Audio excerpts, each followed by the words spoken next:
Hi everyone, welcome back. So in this video, we'll be starting with CloudFormation. I will show you how CloudFormation works, what are other services involved with CloudFormation, which will help us to manage our infrastructure using CloudFormation service. So let me log in into my AWS console and you should be able to see that practically.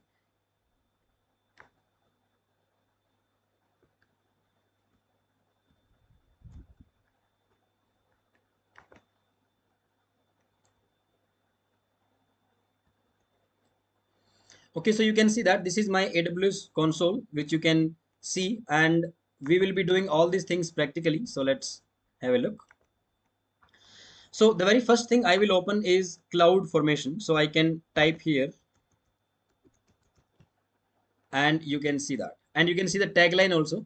It is saying create and manage resources with templates. Templates is nothing but a text file in JSON or YAML format that will help us to manage our infrastructure using that template file. So I'm opening CloudFormation, and under CloudFormation we have stacks. Stack is nothing but a, I would say, it's a one stack represent one template. So one notepad file, right? One YAML file that will be uploaded into one stack and it will be creating your infrastructure. Okay. So before we execute that, first of all, let's have a look at the template because that's the main important thing. So just give me a moment. Let me open the notepad and I will show you that.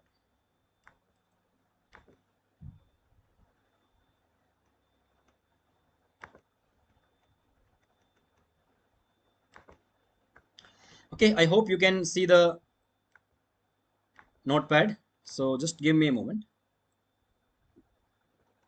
Okay, so every template, right, it has few components. I will explain one by one. So the very first thing is AWS template format version. So as you can see here, there's a version specified here, and you don't need to go into much detail over this one. Description is a meaningful text description about this template. So you can see here AWS CloudFormation template to create S3 bucket, EC2 instance, and security group, because I am planning to create these three resources using this CloudFormation. So usually how do we create resource? We go to our AWS console, and from there you can go to EC2, you can go to Lambda, you can go to SNS, you can go to security group, and you can create the resources from there. But the purpose of this video, and as a day-to-day activity of a DevOps engineer, we will be creating these resources via using CloudFormation template. After this, there are few parameters as you can see here. The first parameter is EC2 instance type. I think the name itself is very meaningful because when we are launching EC2 instance, you can choose a smaller configuration server or a higher configuration server as per your need. You may be looking for more storage option or you may be looking for more of compute power. So as per your need, we can launch the EC2 instance. You can see that you can provide some description. The type is string. Allowed values, these are different type of EC2 instance type: t2.nano, t2.micro, and t2.small, and the default is t2.micro. Whatever value I am showing here, these value will be visible in a very user interface, very beautiful user interface as part of a drop down, and you will be able to change these values. So just hold on and watch this video completely so that you can understand how this template, how this notepad file will be converted into a user interface, and you will be able to do it very easily. The next is EC2 AMI ID. When we are launching EC2 instance, we are basically using one AMI ID, and that AMI ID is nothing but it's like a bootable disk. So that image will be used for your EC2 instance creation. So this is the AMI ID. If this does not exist, we have to find out some working AMI ID as well. So we'll check this out. And then the team name, this is one you can say default value, not exactly required, but uh, you can define some parameter, and those parameters can be used in your further resources. So where exactly your EC2 instance type will be used, where your EC2 AMI ID will be used, and where exactly your team name will be used, that will be explained in the upcoming sections. Okay, so I'm moving to the next section. The next is resources. And that's the main part we are looking for, because the ultimate purpose is for to create the resources, right? The very first resource is my S3 bucket. You can give any name. This is a logical name for cloud formation. This is not the actual name of your bucket. This is only from a template point of view. After that, the type is very important, because type will decide what exactly you will be creating. Name you can give anything. You can give ABC XYZ, but this type will decide what exactly you will be creating.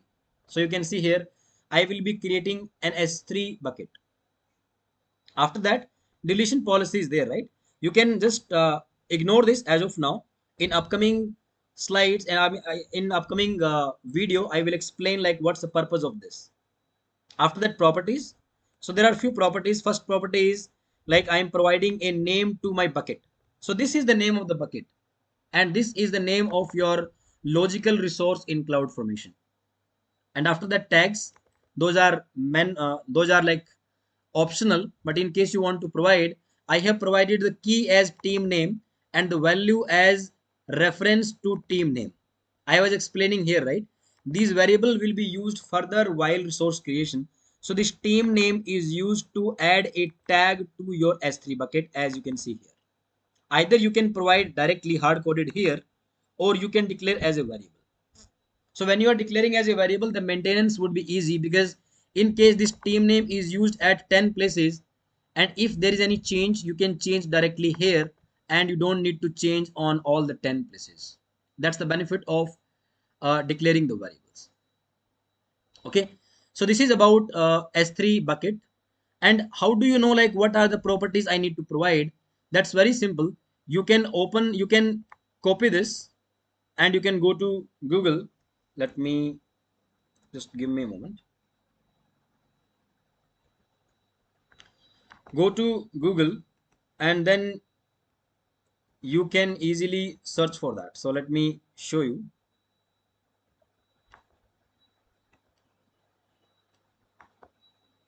Okay. So I will be searching with this text AWS double colon S3 double colon bucket. Search for it, and you will find, you can see this one, cloud formation detail you will find.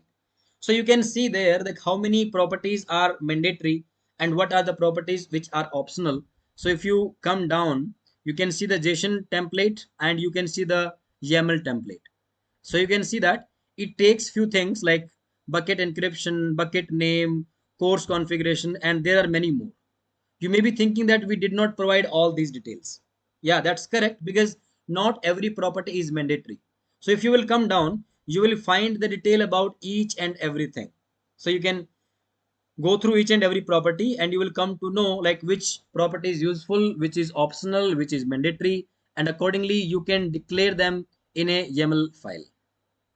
Okay, so let's go back to our notepad, and then we will be executing that template so that we can create those resources. Okay, so let me show you the notepad.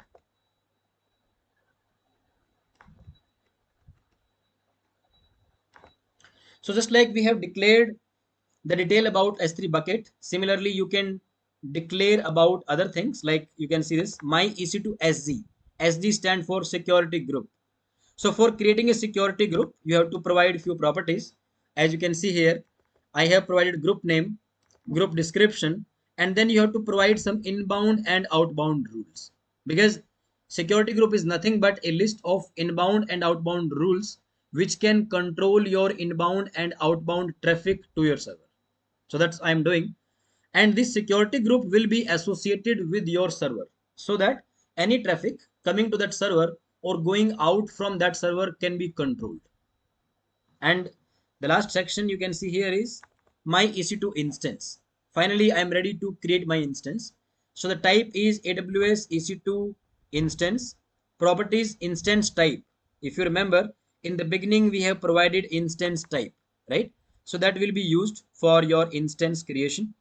Image ID we have declared as a variable, and security group, because security group we are creating in this step, and this security group will be ultimately associated with your EC2 instance. So we are directly referring to our resource. This way you can refer one resource into another resource. In other words, you are declaring the dependency. That means whenever the CloudFormation will try to create EC2 instance, it will come to know that there is a dependency on my EC2 SZ. So my EC2 SZ, that's a security group, will be created first, and then your EC2 instance will be created. So we have talked about two sections. One section is parameters and another section is resources. Now the last but not the least section is output, as you can see here. There are few things which are generated after your source creation, like EC2 instance ID. Because until or unless your EC2 instance is not created, you don't know what your EC2 instance ID is. And similarly, EC2 security group ID. So whatever things which are created as part of resource creation, those things can be captured as part of output, and those can be further used in some other templates. So as of now, as part of this template, you can see that I am taking my EC2 instance, that is instance ID, and my EC2 security group ID. So once my template will run, I will show you how these outputs are displayed on the AWS console. Okay, I hope you got to know on a high level. Once you will do it on your system using this template, I can provide this template in the description. I can upload into my Google Drive, and I can provide you the link to my Google Drive so that you can download this template and you can use this template for practice on your AWS trial account. Okay, so give me a moment and let me come back to the AWS console.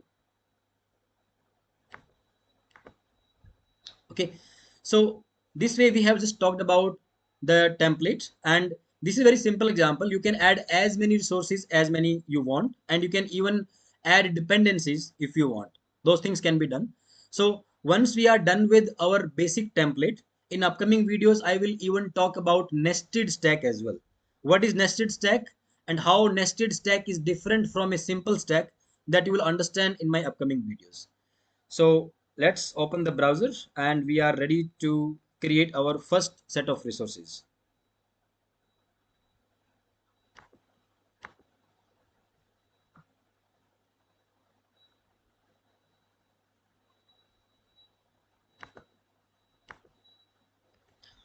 Okay, so I'm opening my console and you should be able to see that. So as of now, there are two stacks, but you can ignore them. We will be creating our stack from scratch. So you can right side, you can see the option. Click on create stack and click on new resources. Now you can see that template is ready. Use a sample template or create template in designer. There are many ways to create the template. So as of now, our template is ready, which I was showing you on the notepad. So we will go with this option. The next option is your template is available in S3 bucket or it is available on your local. In my case, it's available on my local system. So I will click on upload a template file. Okay, then I will click on choose file. I will go to the location where exactly my template is located and I will select that file. That's very simple. Okay, so you can see here cloudformation underscore sample.yaml. This is the file which was available on my local system and I have uploaded this file. I mean, I have click on choose file and selected this file. If you want to see this file in the designer, you can see here. You can click on view in designer. So designer is a user interface which will show you your template in a graphical way, and you can easily understand like what would be the outcome of this template. Like if you will run this template, what type of resources will be automatically created in AWS. Okay. So you can see this one. This is my template, and there is a button here. You can see this checkbox. You can click on this checkbox. It will validate your template. Sometimes there can be some syntax error because this is very sensitive to the indentation. If there is any additional indentation or there is less indentation or there is a mix of tab and spaces, then this will break. It will display the error on the right side. But as of now, if you will click on this checkbox and in the middle on the top, you can see that it is displaying template is valid. That's good. If template is valid means we can very easily we can proceed with execution of our template. Okay, so give me a moment.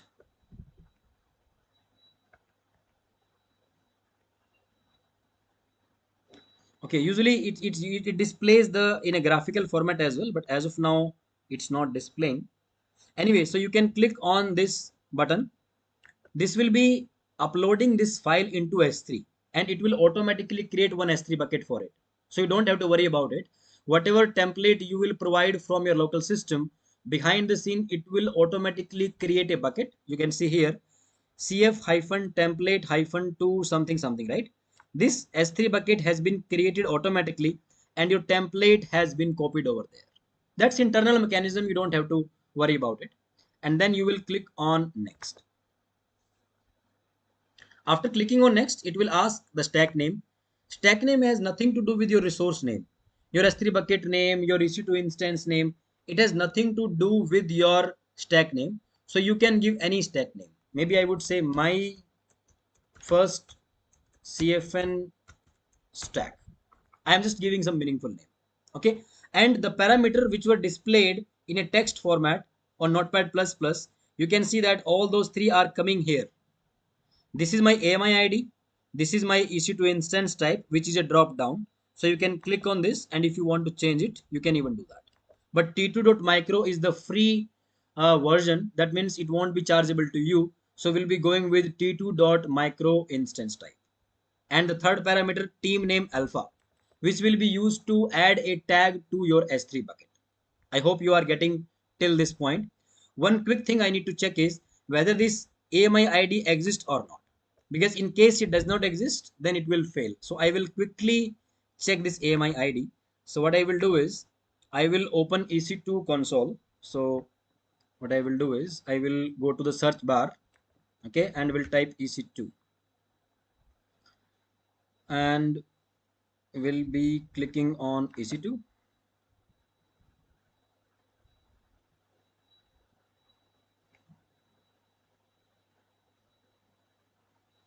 On the left side, you can see that AMI is there, right?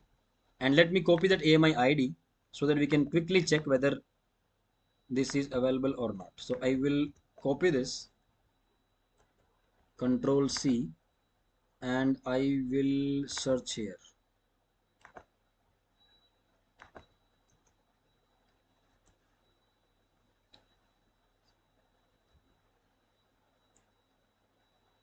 Okay, in public image it's not there. Owned by me, I doubt. Okay, you do not have any image in this region. No worries, we'll try to create one AMI, or what I will do is we can do one thing. We can go to AMI catalog because there are many AMIs available from AWS itself, right? So we can do one thing. We can take this one. This one is Amazon Linux, right? And this one is Amazon Linux 2. I think this one is the higher one. So I will take this one. Okay. I will copy this. This AMI is provided by AWS, so we are good. So either you can change in the template, or if you want to change at runtime, I can directly change it here. That should be fine. I will change it here. Okay. Now we'll click on next. You can see that add tags. If you want to add, you can do that. Otherwise, it's completely optional. Coming down permissions, which is very important because now your CloudFormation will be doing something. It will be creating EC2 instance for you. It will be creating S3 bucket for you. But does this CloudFormation has permission to do all this thing? Every AWS service in AWS is governed by one IAM role. That IAM role decides like what type of action this service can take. So I have already created one CloudFormation one IAM role with this name, cfn-role-nearest. How to create a role, how to assign the permissions. I can provide a description. There's a separate video on that, and you can explore about the IAM services. But as of now, I will select this role, and this role has full permission to perform all these things. So we are good now. Okay. And you can click on next. You can quickly review. So this is your template which has been uploaded into S3 bucket automatically. This is the description of your stack, and this is your stack name. There are three parameters, and these are the values. This AMI ID is changed at runtime, and instance type and team name, right? There are no tags, and neither these are required. Permission side, there is a role with the name cfn hyphen role hyphen nearest, which I'm using, and that's all. Okay, so you can click on submit. Submit means you are submitting this template to CloudFormation. That means you are requesting CloudFormation service to read that YAML file, go through each and every resource, and finally create the resources for you. If this can create the resources, that would be quite easy, right? Because if I can create these resources easily in one environment, I can easily replicate to another environment as well. Because my template is valid, my template does not have any syntax error, and I have tested this perfectly in my dev environment. So I can use the same template for other environments like testing environment, QA environment, and production environment. So let's wait for some time, and in few minutes your all the resources will be created. Okay, that's good. I think it's done. So if you click on the stack info, the first tab, you can see a few details. The current status of stack is create complete. It's quite fast, right? If you have to create even a single server, it will take at least 5 to 10 minutes for you, because you will select so many things. But right now, within 1 minute of time, I think even less than that, within few seconds, your S3 bucket has been successfully created, your security group has been created, and your EC2 instance has been created. If you want to see what are the resource created, you can click on resources, and you can see here. This is the logical ID. As I explained you, logical ID is only for your CloudFormation reference. It's not the actual name of your resource. So my EC2 instance, and this is your instance ID unique generated by AWS. This is my security group, and this is my S3 bucket. If you want to verify, even you can do that. We'll do that actually. Okay, output. I told you, right? Few things are generated as after creation of resource only.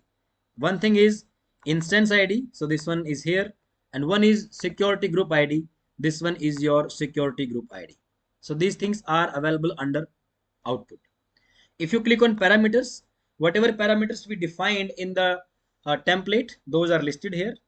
And if you click on template, you can see your entire template itself. You can see that. Your complete template, including your description, your parameters, your resources, and the last part is outputs. Everything is listed here. At any point of time, you can come here and you can check like what are the resources declared in the template and what are the resources actually created by AWS. I hope this makes your basic concept clear about CloudFormation. Okay, so now what we will do is we can quickly verify these things. So what I will do is I will go to S3 so that I can see whether the bucket is created or not. So there are few buckets already created in my account. Along with that, I'm expecting one more bucket, and the second last. You can see here my test bucket CFN. CFN I have given the name for CloudFormation. So in the template, we provided the name as this one, my test bucket CFN, and exactly same name is there. And this bucket has been created just few minutes back. You can see that only 4 minutes back. Similarly, if you want to check EC2 instance, we can quickly do that as well. So we'll click on EC2 and let's see if any instance is created or not. So on the left side, I am clicking on instances, and you will see that one instance is there. There are two more which are in stopped state, but you can see this one. This one is in running state. You can see this. And if you want to verify, you can check the instance ID. So it's ending with 5E23. We'll go to our CloudFormation and we'll go to resources, and let's see. You can see that ending with 5E23, right? So within few seconds, we created our resources in AWS, and resource creation is very smooth. Okay, so in case you are having any doubt, you can always post in the comments. I will go through the comments and I will respond on that. Okay. So this is all about this video. And in this video, we executed our first stack end to end practically on my AWS trial account. So thanks for watching. I will see you in the next video.